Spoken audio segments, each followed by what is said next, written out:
Despite a cooler-than-expected June jobs report on Friday, rate hike worries persist. Unemployment slipped back to 3.6%, and wages grew 4.4% from 1 year ago.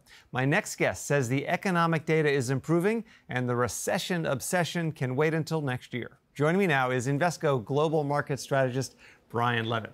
Brian, thanks so much for coming by. Absolutely. Great to be here. So let's start with inflation on everyone's mind, of course. You say it's slowing, but clearly the market says it's not slowing enough for Jay Powell's liking. Yeah, it's not to Jay Powell's liking, but we're getting there. So when we're going to get the consumer price index report, everyone's been waiting. When's it going to get to the low threes? When's it going to get to the high twos?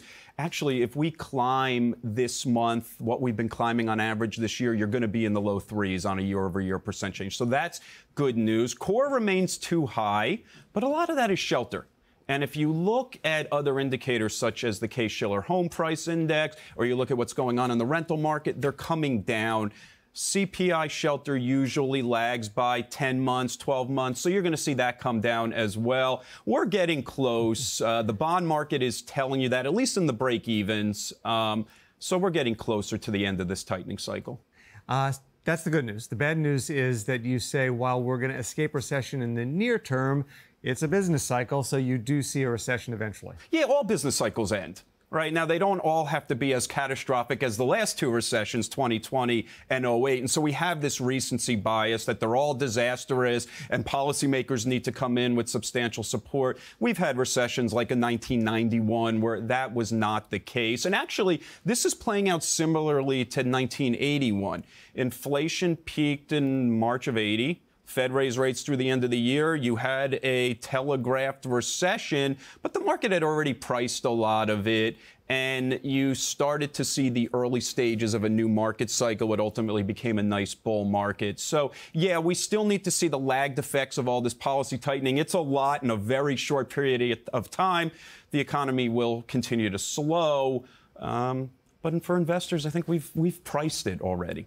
Well, speaking of that, what is the investor playbook? If it's priced in, does that mean there's nothing to buy because it's all fully priced? What do you think? You know, over the next year or two, investors should do quite well in risk assets. Typically, if you look the year or two after inflation has peaked, the markets do quite well. We're already 1 year after inflation peaked. The markets are up 17%, right? That's pretty close to average in the year after inflation peaked.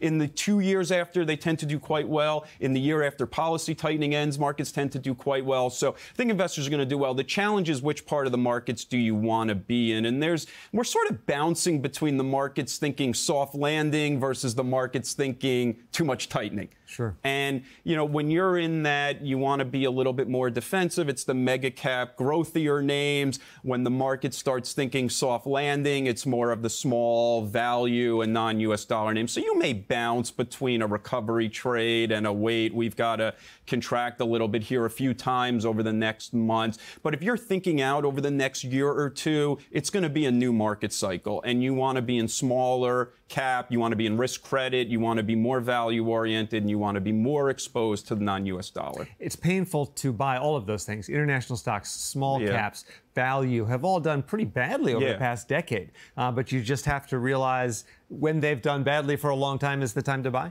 Well, they're more reasonably priced, but what you're essentially saying is you need a catalyst for them to do well. And we never really had that catalyst in the last cycle because anytime they started to get going, the Fed would raise rates. Right, or we'd start a trade war and something would slow down global growth. So that catalyst is usually improving global growth, and that's what would typically happen as you're coming into the next cycle. You get that improvement. Now, that doesn't mean value and small are going to outperform for the next decade. It means that in the early stages of a new market cycle, in the year or two after inflation has peaked, you tend to do well in those parts of the market. It doesn't mean we plow out of our growth stocks. Look, you're thinking about a balanced portfolio. Where do you tilt? In a recovery, small, non-US dollar, those types of things. Okay. We got to go in about 20 seconds, but a good reminder for investors. You said don't jump out of the market every time you get scared. Don't jump out of the market every time you get scared. We've seen far too many times recently, whether it was COVID, whether it was concerned about Fed rate hikes, Russia, Ukraine, people got out of the markets. It is almost always, or I'm not even going to say almost always, it's always a fool's errand to try and time these things. Brian, thank you so much for